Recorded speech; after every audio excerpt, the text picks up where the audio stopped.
On s'est vite dit que pour faire le meilleur champagne ou le meilleur vin possible, il fallait avoir ces grands terroirs et s'en occuper soi-même. Donc avoir effectivement tous les matins les pieds dans la terre, derrière nos vignes, observer la nature, observer la vigne, observer le ciel, observer son environnement.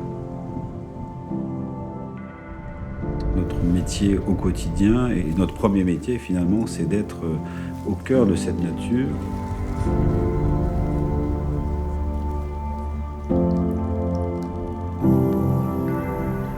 La nature, au sens propre, donne le ton. C'est elle qui décide. Le travail de la vigne doit s'inscrire dans un travail respectueux de cette terre et de cette nature. Il faut vraiment nourrir le sol pour nourrir la vigne. Il faut que le sol soit vivant. On va travailler différemment et on va lui apporter de la matière organique que le sol va digérer.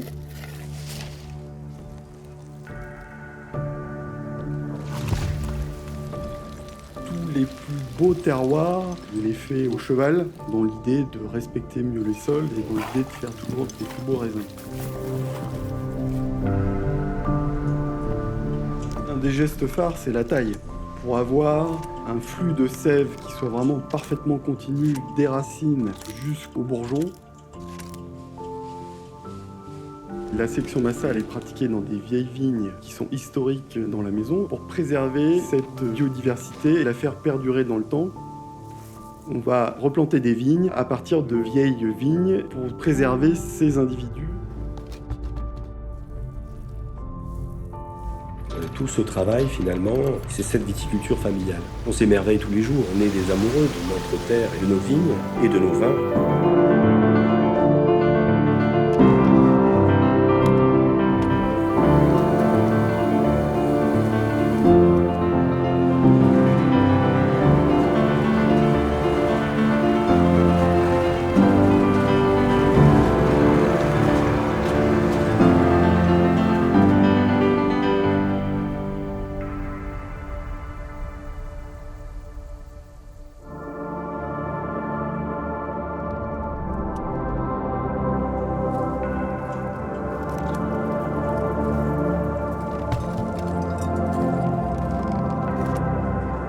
Finalement, pour faire le meilleur vin possible, il faut un raisin qui a un goût particulier.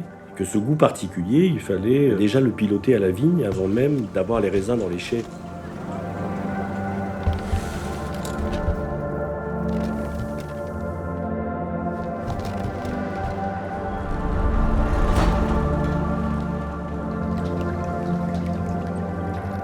Les vins chez nous sont des individus qu'on va suivre jusqu'à l'assemblage.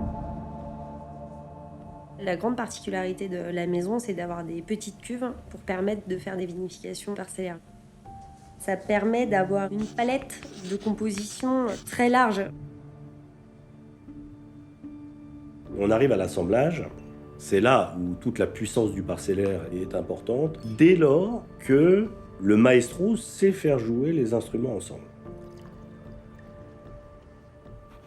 Cette création de l'assemblage, que j'appelle moi une composition, on aligne les notes, ça marche, la mélodie fonctionne ou ça ne marche pas, il faut prendre un autre chemin.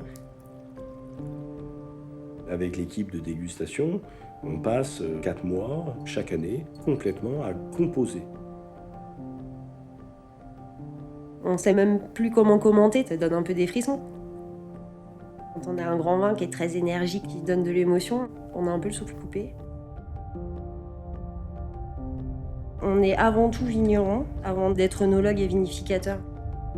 La matière première, chez nous, c'est le cœur des vins. C'est vraiment ce qu'on essaye de révéler, en tout cas, dans nos bouteilles.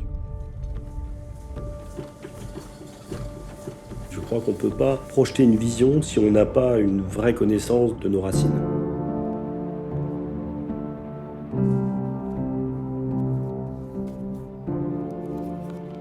Un grand luxe, c'est le temps.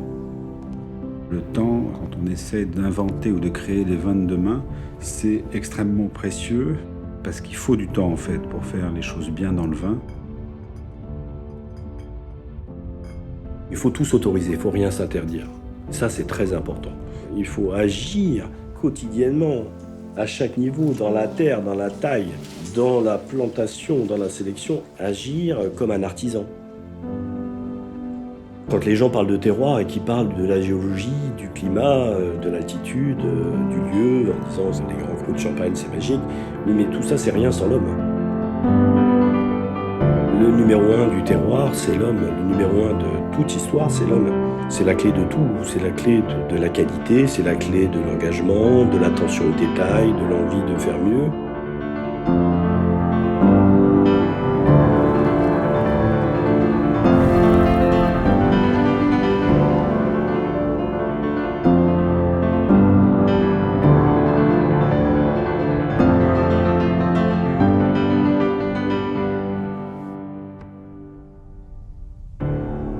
Chaque génération, finalement, dans la famille, a su apporter à cette maison un supplément de singularité, un supplément de culture, un supplément d'état d'esprit, une philosophie qui a contribué à ce qu'est Louis Rodrey aujourd'hui.